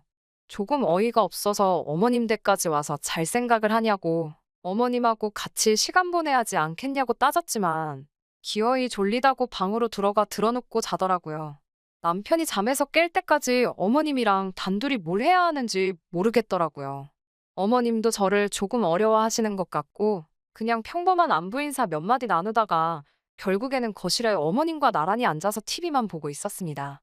남편이 방 안에서 코 고는 소리가 거실까지 들리는데 정말 화가 나서 한 대 쥐어박아주고 싶을 정도였어요. 한참 드라마 재방송 같은 거 보면서 시간을 때우는데 가만히 있으니까 저도 슬슬 배가 고파오기 시작하더라고요. 시간이 어머님이 식사하신다던 시간이 다 되어가서 남편 깨워오겠다고 말씀드렸는데 애가 얼마나 피곤하면 엄마 집까지 와서 자겠냐고 좀 더 자게 두라고 하시는 겁니다. 저혈압 때문에 오랫동안 공복 상태로 있으면 안 되는데 몸 약하다고 유세 부리는 것도 아니니 말도 할 수 없었고 그냥 남편이 스스로 일어나기를 기다릴 수밖에 없었어요. 남편은 6시가 다 돼서야 일어났습니다. 어이가 없는 건 여태 자다가 방문 열고 기어 나와서는 자기는 친구 좀 만나러 나갔다 오겠다는 거예요. 남편이 살던 동네라서 아직 장가 안 간 동네 친구가 살고 있었거든요. 여태까지 배고르며 기다린 와이프랑 어머니는 신경도 안 쓰고 지 친구 보러 나가겠다는데 어이가 없어서 한마디 했어요. 여태 저녁 같이 먹는다고 기다렸는데 친구랑 술 마시고 놀러 나갈 생각을 하냐고 한마디 했더니 시어머니가 저를 말리면서 아까는 일하느냐 얼마나 피곤했겠냐고 하시더니 이번에는 일하느라 얼마나 스트레스를 받았겠냐 하시면서 놀면서 해소도 좀 해야지 건강하고 오래 산다고 남편 등 떠밀면서 얼른 나갔다 오라고 하시더라고요. 평소 같았으면 아들 먹인다고 이것저것 음식 해주셨을 텐데 아들은 밖에 나갔고 이러다 며느리한테 밥 해주게 생겼으니 날 더워서 집에서 음식하기도 귀찮은데 우리는 간단하게 배달시켜 먹자고 하시면서 저한테 중국집 메뉴판을 건네주시더라고요. 날도 더워 죽겠는데 이열치열이라고 하시면서 어머님은 짬뽕을 시키셨고 저보고는 짜장면 먹으라고 하시는데 기분도 안 좋은데 돈이라도 좀 더 쓰시라고 해물잡탕밥으로 주문을 했습니다. 해물잡탕밥 먹는다고 하니까 이 집 짜장면 참 잘한다고 그거 먹으라고 하시는데 너무 기름진 음식은 피해야 한다고 하고 끝까지 해물잡탕밥 먹겠다고 고집 부렸어요. 며느리한테 5천 원 더 쓰는 걸 아까워하는 모습 보고 이럴 바에 차라리 그냥 집에서 쉬었으면 마음이라도 편했겠지 하는 생각이 들면서 남편이 미워지더라고요. 아무튼 남편까지 나가버리니 시어머니와 단둘이 어색한 시간은 더욱 더 길어졌습니다. 그래도 저녁 시간대 되니까 TV에 볼만한 게 많아져서 다행이었어요. 얼마 안 있어서 초인종 울리는 소리가 났고 배달 음식 도착한 것 같아서 그거 받으려고 소파에서 일어서는데 순간 눈앞이 깜깜해지고 온몸에 힘이 빠지기 시작했습니다. 기립성 저혈압으로 제가 또 의식을 잃고 쓰러졌던 거예요. 정신을 차리고 보니 저는 소파 앞에 바닥에 뒤집어져 쓰러져 있었고 정신이 들고 나서 고개를 들고 보니 시어머니는 혼자 식탁에 앉아서 배달 온 짬뽕을 훅훅 불면서 후루룩 면치기를 하고 계시더군요. 기가 막히고 코가 막히는 광경에 몸 추스릴 시간도 없이 서운함에 눈물이 막 나기 시작했어요. 며느리가 눈앞에서 빈혈로 쓰러졌는데 정신 차리고 나서 처음 눈에 들어온 광경이 짬뽕을 후루룩 면치기 하고 계신 시어머니였으니까요. 제가 막 울기 시작하니까 그제서야 시어머니는 젓가락 내려놓고 저한테 오셔서 미안하다고 사과를 하시더라고요. 제가 쓰러진 거 보고 당황하기는 했는데 당신이 늙어서 힘이 없으니 쓰러진 저를 들어서 침대로 옮겨놓을 수도 없고 소파에 다시 올려놓을 수도 없었다고. 그래서 남편한테 전화했더니 구급차까지 부를 건 없고 가만두면 조금 지나서 제가 알아서 일어날 거라고 해서 일단 식사 먼저 하고 계셨다고 하시네요. 허둥지둥 하시는 게 진짜 저한테 미안한 건 맞는 것 같은데 그래도 화가 나는 건 참을 수가 없더라고요. 시어머니한테 사람이 쓰러졌는데 음식이 넘어가시냐고 따지니 면이 불어터지면 맛이 없지 않냐고. 본인이 할 수 있는 게 없는 상황이라 어쩔 수 없었다면서 저보고 이해하라고 하시면서 미안하다고 했는데도 어른한테 그렇게 눈 동그랗게 뜨고 소리를 치냐며 되려 저한테 역정을 내기 시작했어요. 이래서 아픈 애 며느리로 들이지 말자고 했는데 기어이 결혼을 하더니 지금 이 꼴 좀 보라고 정말 할 말과 해선 안 될 말 같은 거는 안중에도 없고 입 밖으로 나오는 말을 전부 뱉으시더라고요. 어머님 진짜 너무하시다고 한마디 하고 저는 그 길로 나와서 택시 타고 집으로 돌아왔네요.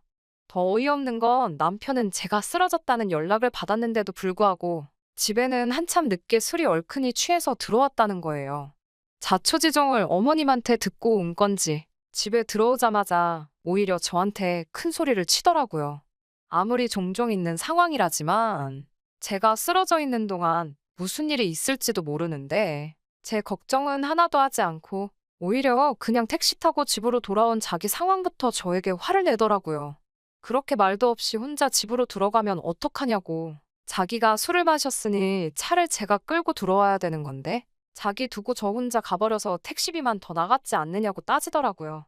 아내가 쓰러졌는데 괜찮냐고 물어보는 게 먼저 아니냐고 했더니 엄마가 같이 있었는데 무슨 일이 있었겠냐고 엄살 좀 그만 부리라고 오히려 저한테 화를 냈어요. 아무리 술 기운이 있다고 할지라도 미안해할 건 미안해하고 조금 이성적으로 생각했으면 좋겠는데 이 상황에서 서운해해야 할 사람은 전데 남편은 자기 서운한 이야기만 하더군요. 특히 제가 어머님한테 무안 줬던 게 그렇게 서운했나 봅니다.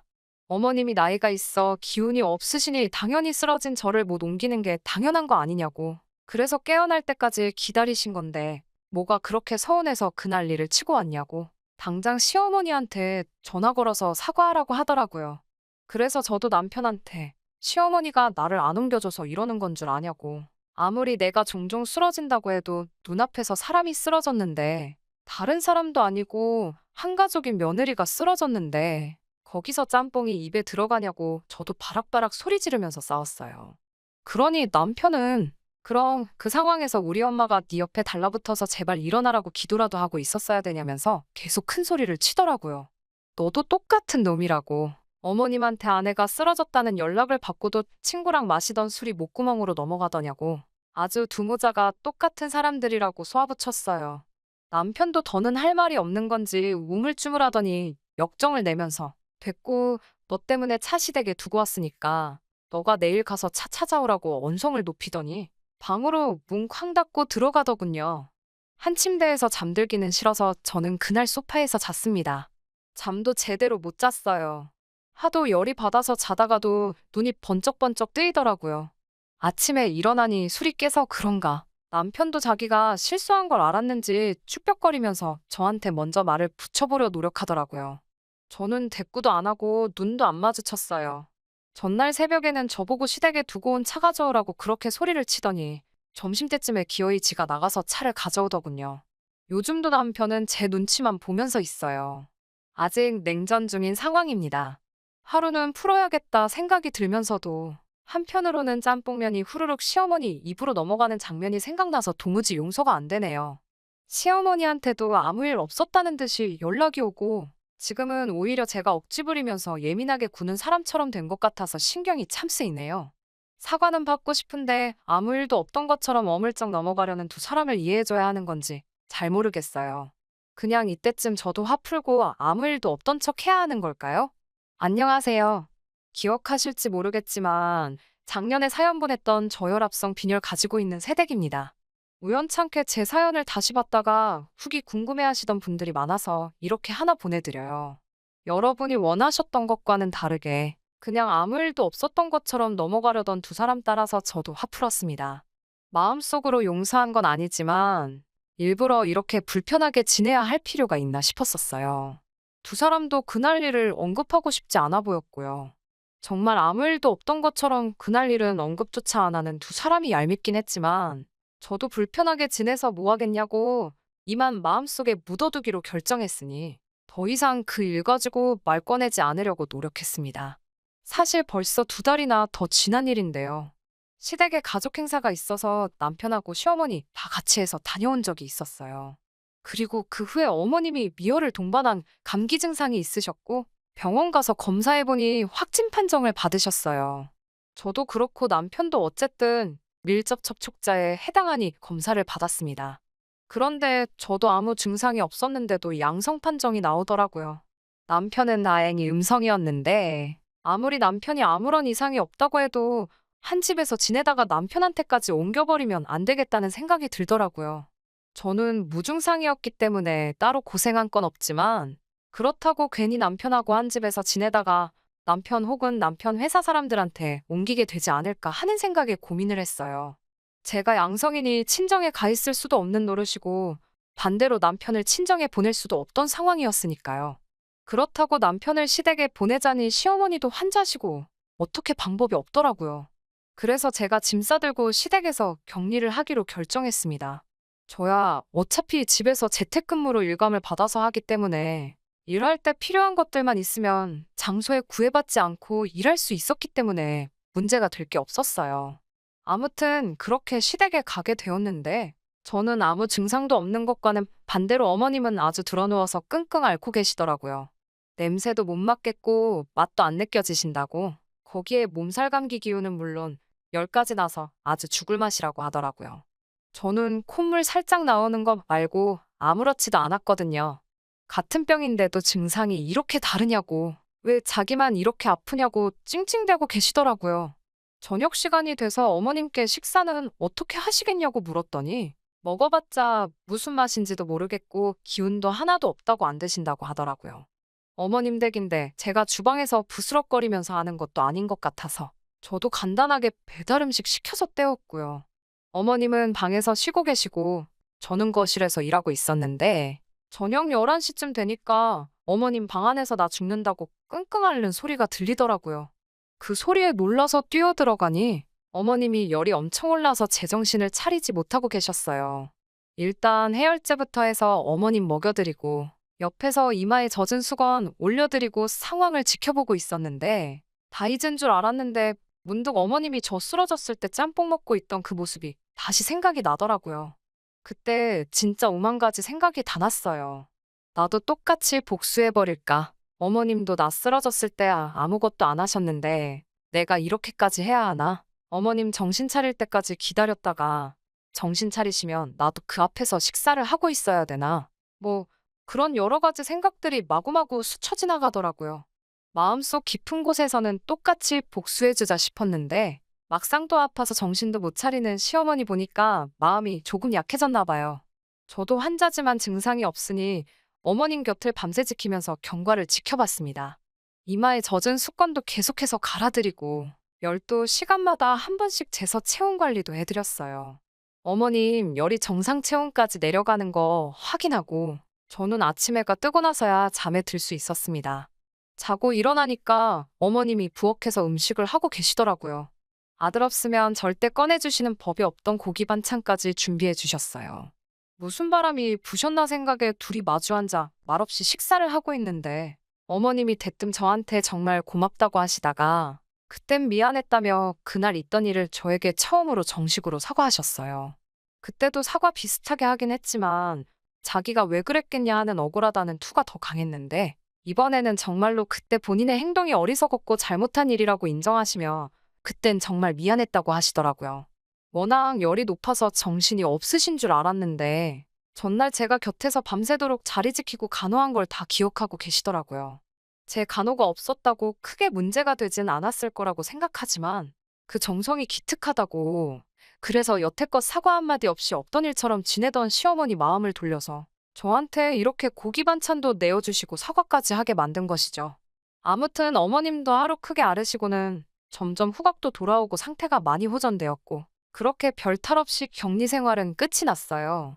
마지막으로 병원에서 음성 판정 받고 나서야 어머님은 또 한 번 저한테 진심으로 고맙다고 말하셨고요.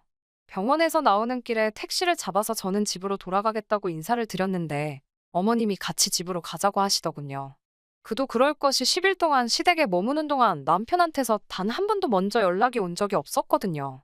그렇게 어머님하고 집에 도착했는데 집안 꼴이 말이 아니더라고요. 청소는 한 번도 안 한 건지 집안이 엉망이었고 설거지는 언제부터 안 한 건지 잔뜩 쌓여있고 그릇이 없으니 그동안은 배달 음식을 시켜 먹은 건지 배달 용기들이 쓰레기통에 가득했습니다. 제가 치우겠다고 했는데 어머님이 도와주셔서 금방 정리할 수 있었어요. 정리가 다 끝날 때쯤 되니까 남편이 퇴근하고 집에 들어오더라고요. 손에는 퇴근길에 편의점에 들렸는지 도시락하고 맥주 몇 캔을 들고 들어오더라고요. 집에 있는 저랑 어머님을 보니 남편이 당황해서는 그제서야 다 나았냐고 걱정했다는 말도 안 되는 소리를 하고 있었어요. 어머님은 그 길로 남편 머리통을 후려갈기시더라고요. 저 같은 아내를 얻은 게 네 평생에 가장 잘한 일이라면서요. 어떻게 자식이라는 놈이 어미가 알아놓은 기간 동안 연락 한 통이 없냐고. 며느리가 당신한테 하는 것보다 비슷하게 하면 해야지 자식이 그보다 못할 수 있냐면서요. 앞으로 저한테 똑바로 안 하면 국물도 없을 줄 알라며. 그날 제가 쓰러졌을 때 일부터 진심으로 사과하라고 하시더군요. 어머님이 제 편을 들고 있으니 남편은 억울하다는 표정으로 아무 말도 안 하고 있었는데 뭘 우물쭈물거리는 거냐면서 그대로 뒤통수를 한 대 더 내려치셨습니다. 겉으로는 괜찮다고 했지만 남편이 그날 일에 대해서 제게 고개 숙여 사과를 하니 속으로는 엄청 깨소금이었습니다. 이미 같이 지내는 내내 어머님은 저한테 고맙다 몇 번을 말하시고 사과까지 했는데 이번에는 남편하고 같이 해서 그때 미안했고 앞으로는 저한테 서운한 마음 들지 않게 잘하겠다고 약속까지 하시는데 그동안 서운했던 게 한 번에 다 풀리는 것 같았어요.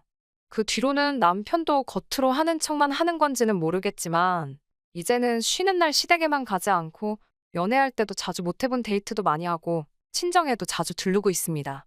저도 주말에 일하는 건 그만하고 그때그때 제가 나서서 시댁에 먼저 가자고 남편한테 말하고 있고요.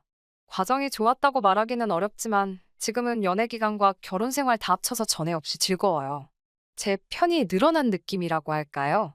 남편이 나서서 집안일도 도와주고 시어머니도 남편보다 저를 더 먼저 챙겨주시고 있으니까요.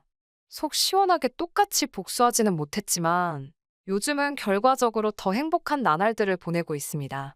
이런 상황이 언제까지 계속될 거라는 확신은 없지만 적어도 어머님이나 남편이 저를 먼저 서운하게 하지 않을 거라는 믿음이 있어서 정말 행복하네요.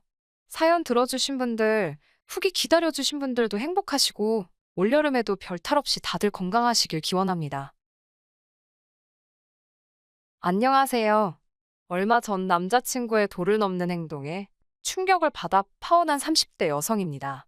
걷는 놈이에 뛰는 놈, 뛰는 놈이에 나는 놈 있다는 말을 남자친구는 한 번도 들어본 적이 없던 걸까요?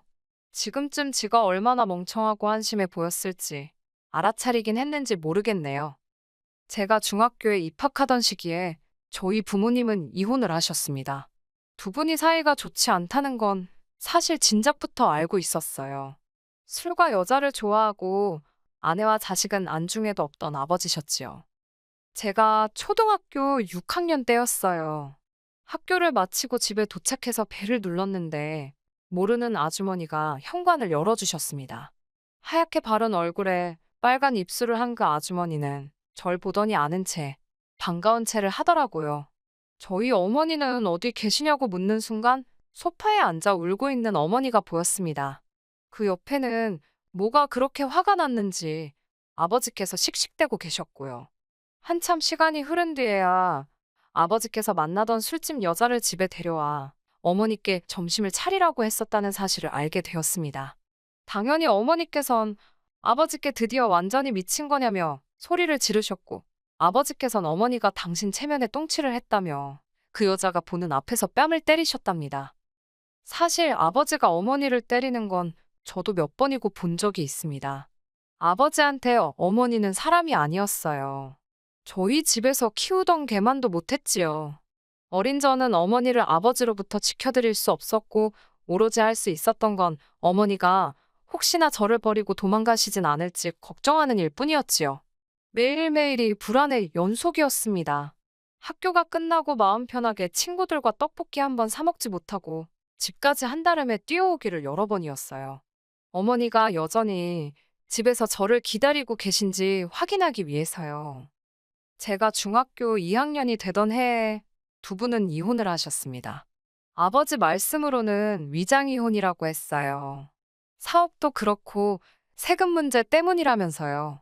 하지만 위장이혼이라는 말과 달리 서류상으로 두 분은 완벽히 남남이 되었고 얼마 지나지 않아 어머니는 충격적인 사실을 알게 되셨답니다.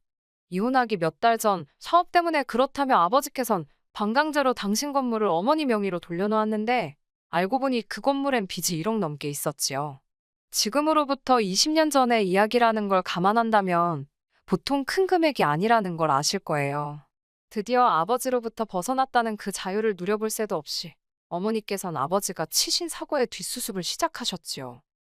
하루는 어머니와 이모가 통화하는 내용을 우연히 엿듣게 되었는데 아버지께서 당신보다 10살도 어린 여자를 만나 동거를 시작했다더군요.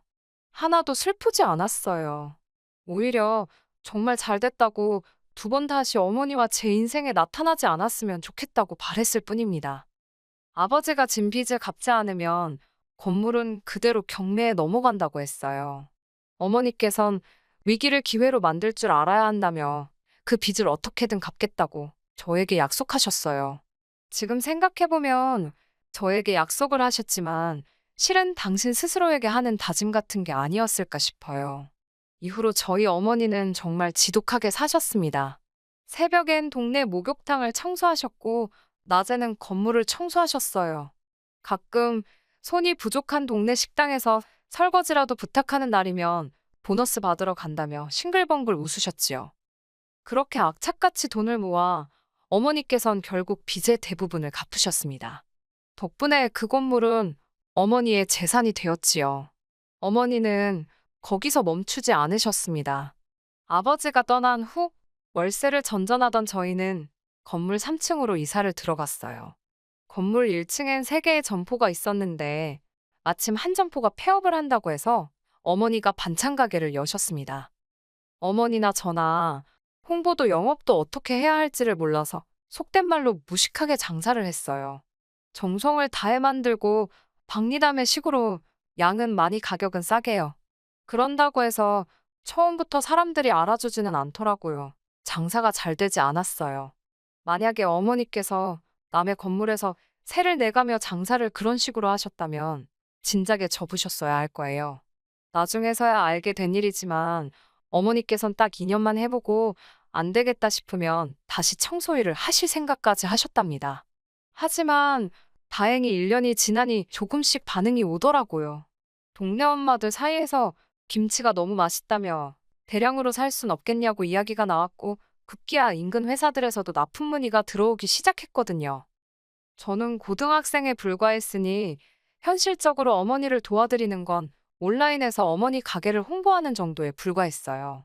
어머니께서는 당시 몇몇의 아주머니들을 직원으로 고용해 가게를 운영해 나가고 계시기는 했지만 언제까지 주먹구구식으로 해나갈 수도 없는 노릇이었지요. 그렇게 몇 달의 시간이 흐르고 어머니께선 도저히 이렇게는 안 되겠다며 작은 회사를 설립하셨습니다. 멀지 않은 곳에 경매로 나온 공장이 있어 그것도 매입을 하셨어요. 그렇게 어머니는 직원 5명을 둔 김치 공장의 사장님이 되셨습니다. 어머니가 당신의 인생을 바꿔 나가시는 동안 저 역시 죽기 살기로 공부에만 매달렸습니다. 마음 같아선 당장이라도 저도 어머니 회사에 가서 일을 배우고 어머니께 도움이 되어 드리고 싶었지만 어머니께서 거절하셨습니다. 한마디로 제가 뭘 아냐는 거였지요. 저에게 대학도 가고 대학원도 가서 너가 하고 싶은 걸 하라는 게 어머니의 말씀이셨습니다. 고민 끝에 저는 경영학과 마케팅을 공부했습니다. 대학원을 졸업한 뒤에는 해외로 유학도 1년 다녀왔지요. 한국에 들어온 이후에는 취업을 했습니다. 어머니의 회사에 들어가는 것도 생각을 안 해본 건 아니지만 어렸을 때 무조건 어머니께 도움이 되고 싶다는 생각과는 달리 제가 가서 일하게 됐을 때 어머니가 느끼실 부담과 제가 느낄 불편과 같은 많은 것들을 생각하게 되더라고요. 차라리 다른 회사에 가서 좀 더 배우고 오는 편이 도움이 되겠다는 결론이었네요. 그렇게 저는 국내 식품회사에 입사하게 되었고 그곳에서 지금의 남자친구를 만나게 되었습니다. 남자친구는 저보다 5살이 많았지만 입사 시기는 고작 1년이 빨랐어요.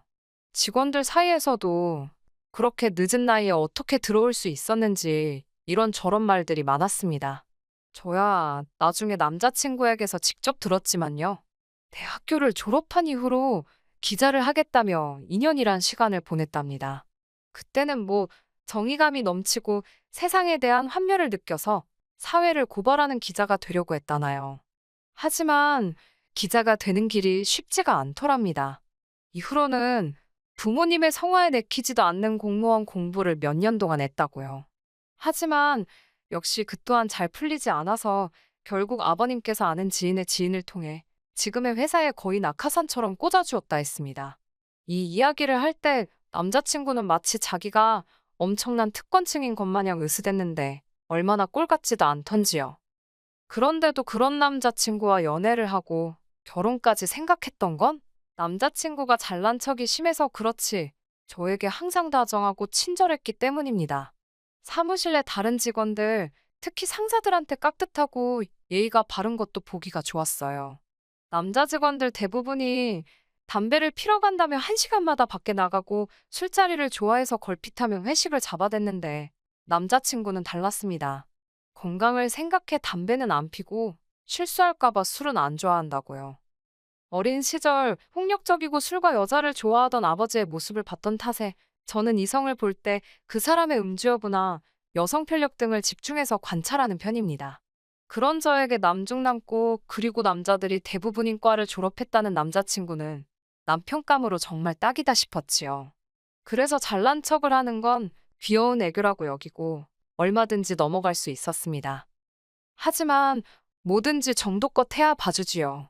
제 얼굴에 침 뱉기 같지만 이제 제가 못할 말이 뭐가 있겠어요? 남자친구의 잘난 척은 시간이 지날수록 정도가 심해졌어요. 둘만의 이야기에 집중하고 소소한 재미를 추구하는 저와 달리 남자친구는 매번 국제정세가 어떻고 나라 상황이 어떻고 같은 전혀 가볍지 않은 그리고 당장 우리의 연애와 전혀 상관없는 대화를 나누고 싶어 했어요.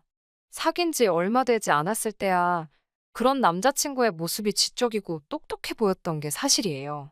또 제 딴에는 남자친구의 기를 살려준답시고 조금 과하게 리액션을 해주기도 했어요.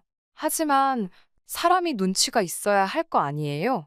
뜬금없이 아프리카에선 애들이 쌀이 없어 굶어 죽어가네 어쩌네. 그런 소리를 기껏 분위기 있는 레스토랑에 도착해서 해대면 제 기분은 어떻겠어요? 뿐만 아니라 하도 어려운 이야기만 해대길래 똑똑한 여자를 좋아하나 싶더라고요. 생각해보면 어이가 없어요.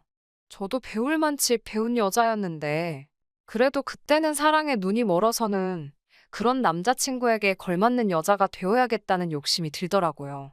그래서 일부러 관심도 없는 분야의 책까지 찾아 읽어가며 말 그대로 공부를 했네요. 황당한 건 막상 제가 공부를 하니까 남자친구가 별로 안 좋아하더라고요. 게다가 대화를 나누다 보면 의견이 다를 수도 있잖아요. 그러면 무조건 자기 말이 맞다고 우겨대기 일쑤더라고요. 그리고는 이유랍시고 들먹이는 내용들도 듣고 있다 보면 잘못된 것들이 얼마나 많은지 몰라요. 평소에 제 성격이라면 그런 걸 구태여 지적하진 않았겠지만 어디 가서 행여 개망신당할까 싶어서 한두어 번 지적한 적이 있습니다. 그랬더니 어휴, 자기가 실수한 건 인정하지 않고 갑자기 완전히 다른 이야기를 꺼내는 비겁한 사람이었어요. 그래도 사랑의 힘이 무섭긴 하대요. 싸우고 지치기는 했어도 맞춰가는 과정이라 생각했지 헤어져야겠다는 생각은 솔직히 못했거든요. 제 인생의 첫사랑이기도 했고 첫 남자이기도 했으니까 미련이 많았던 것 같아요. 좋은 점만 보려고 애를 많이 썼어요. 남자친구가 결혼하자고 했을 땐 솔직히 걱정보다 안도가 되었던 게 사실이에요. 아시다시피 저희 집에는 어머니와 저밖에 없었잖아요. 믿음직한 남편이자 사위가 돼줄 거라는 기대가 있었어요. 잘난 척하는 것 빼고는 그래도 심성은 곱고 착한 사람이었고 행실도 바르다고 믿었으니까요. 남자친구에게 프로포즈를 받고 저는 회사를 관뒀습니다. 일단 저희가 다니던 회사는 사내 결혼에 꽤나 부정적이었거든요. 그리 전 어차피 언젠가 어머니 밑으로 들어가 일을 배울 생각이었고요. 여러 가지 상황과 조건들이 맞아떨어져 별 미련 없이 회사를 관뒀습니다. 하지만 저희 어머니가 김치 회사를 운영하신다는 사실을 모르고 있던 남자친구는 벌써부터 전업을 할 생각이냐며 걱정이다, 실망이다 그딴 소리를 해댔지요. 남자친구와 상의를 하지 않고 회사를 관둔 건 제 실수입니다. 인정해요. 하지만 제가 원래 어떤 결정을 내릴 때 누가 밤나라 배나라 하는 걸 별로 좋아하지 않거든요. 그리고 어차피 이직할 곳이 정해져 있는데 남자친구가 그토록 기분 나쁘게 받아들일 거라곤 상상도 못했지요. 남자친구에게 상황을 설명하고 나자 남자친구는 오해해서 미안하다며 자기는 제가 개념 있는 여자인 줄 알았기에 깜짝 놀랐답니다. 그 말도 영성에 차지는 않았지만 자꾸 말꼬리 잡아서 서로 좋을 게 없다 싶어 못 들은 채 넘겼어요. 저는 회사를 관뒀고 어머니 회사로 들어갔습니다. 전 솔직히 제가 큰 도움이 될 줄 알았는데 어머니 회사는 제가 다니던 회사에 비하면 규모도 한참 작았고 여러 가지로 달랐습니다. 오히려 제가 다른 직원들로부터 많은 걸 배워야 하는 상황이었고, 오히려 짐이 되는 게 아닌지 죄송스러울 지경이었지요. 며칠 뒤 남자친구가 저하고 긴히 상의하고 싶은 일이 있다고 하더라고요. 매일같이 회사에서 보다가 제가 관두고 난 이후로는 일주일에 한두 번 보는 게 전부였습니다. 만나서도 보통은 결혼에 관한 이야기를 했기 때문에 이번에도 결혼에 관련해서 뭐 상의할 게 있나 보다 생각하고 나갔어요. 그런데 남자친구가 회사를 때려치고 싶답니다. 제가 깜짝 놀라서 그게 무슨 이야기냐고 물었어요. 저와 달리 남자친구는 별다른 계획도 없는 걸로 알고 있었고, 있다고 해도 그 나이에 이직이 쉬운 일이 아니라는 건 저나 남자친구 두 사람 다 알고 있었으니까요.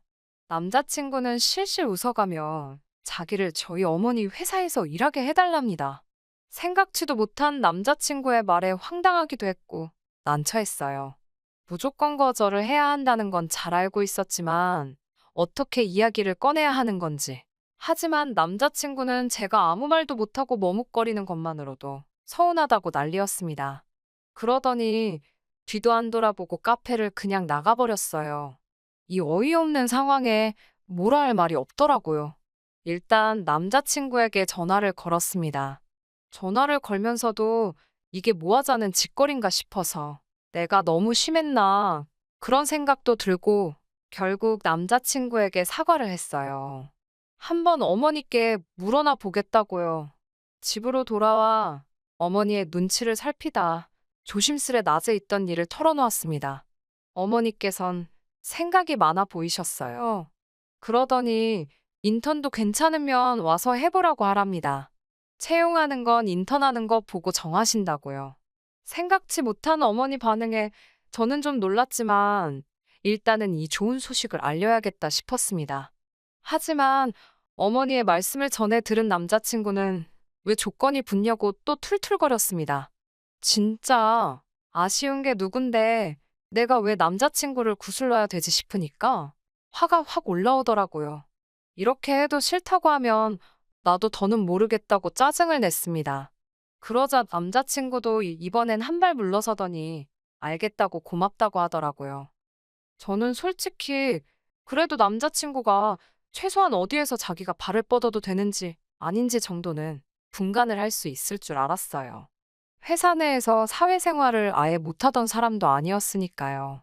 하지만 저희 어머니 회사가 작다고 무시를 한 건지 남자친구는 출근을 하기가 무섭게 헛짓거리를 하고 돌아다니기 시작했네요. 어머니 회사에는 13명의 직원분들이 있었는데 대부분이 저희보다 나이가 많거나 경력이 오래된 분들이에요. 그런 분들을 상대로 남자친구가 또 지가 잘났다고 떠들어댄 거지요. 대기업에서는 그렇게 일 안 한다. 사고방식이 그런 식이면 성장을 못 한다. 누구누구 씨 때문에 일이 진행이 안 된다. 이런 건 영어로 써주셔야 되지 않겠냐.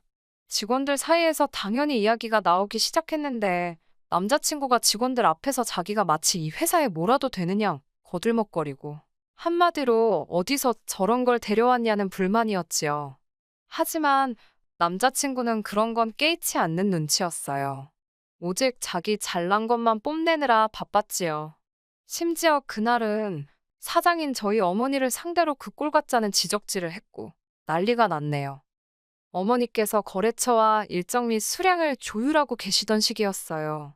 제가 그 일을 도왔고요. 그런데 남자친구가 그것도 근무 시간에 멋대로 제 자리에 와서는 그 서류를 보더니 이게 경제학적 관점에서 어쩌고저쩌고 떠들어대더니 급기야 저희 어머니랑 이야기를 해봐야겠답니다. 이러다간 회사 망하게 생겼다면서요. 어처구니가 없어서 한번 집 걸려봐라 하고 냅뒀습니다. 저희 사무실 구조가 어떻냐면 어머니가 쓰시는 사장실에서 직원들 자리가 다 보이고요. 직원들도 사장실 내부를 전부 다 볼 수 있습니다. 방음도 제법 되는 편이고요. 그런데 남자친구가 사장실에 들어가고 얼마 되지 않아 어머니께서 고함을 치는 소리가 들렸습니다. 직원들이 웅성거렸고 놀란 제가 사장실로 뛰어 들어갔어요. 어머니께서 하시는 말씀이 남자친구가 여기서 일하는 직원들 전부 다 수준 미달이라면서 어떻게 이런 식으로 사업을 끌어오셨는지 모르겠다나. 그러면서 어머니께 이러실 때가 아니라 일단 대학원에 가서 경영자 수업을 들으셔야 하는 거 아니냐고. 오너의 품격이 어떻고. 모르겠어요. 뭔 헛소리를 얼마나 신나게 떠들어댄 건지. 아무튼 어머니께선 말 그대로 정말 크게 노하셨지요. 결국 인턴은 바로 쫓아냈네요.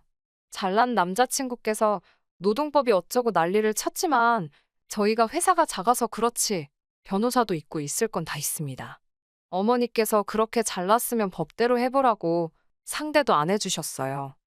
결혼은 당연히 물 건너갔습니다. 어떤 딸이 남자친구가 자기 어머니한테 그러고 달라드는데 결혼하고 싶겠어요? 솔직히 저한테 지 잘났다고 떠들어댄 거야. 같이 놀아준 셈 쳐도 되지만 저희 어머니한테 그런 건 지금도 때려 죽여도 분이 안 풀릴 것 같아요. 솔직히 파혼이라고 표현은 했지만 뭐 예약을 하나 한 것도 아니고 양쪽 집안 어른들한테 서로 소개한 정도에서 끝나서 다행이지 뭐예요. 진짜 남자 잘못 만나서 망하는 여자는 있어도 혼자 살아서 망하는 여자는 없다더니 혼자 살아야 될까요? 정말이지? 결혼은 어렵네요. 훅이랄 건 아니지만 남자친구한테는 지금도 연락이 오고 있어요. 남자친구는 저더러 어머니 좀 말려보라고 자기는 회사와 저희 모녀를 위해서 총대를 메고 이야기한 거라고요. 그러면서 회사까지 때려치고 나와서 갈 곳도 없는데 이렇게 며칠 만에 나가라고 하면 이건 오너마인드가 어쩌고. 그렇게 잘났으면 본인 능력껏 살 길 찾아보라고 했습니다. 그리고는 난 오빠가 그놈의 입 때문에 언젠간 크게 경을 칠 줄 알았다고 한마디 해줬지요. 진짜 이제 그만 좀 떠들었으면 좋겠어요. 입이 문제라니까요. 끝까지 들어주셔서 감사합니다. 오늘의 사연은 여기까지입니다. 구독과 좋아요, 알람 설정 부탁드리고 더 좋은 사연으로 다시 찾아뵙겠습니다. 감사합니다.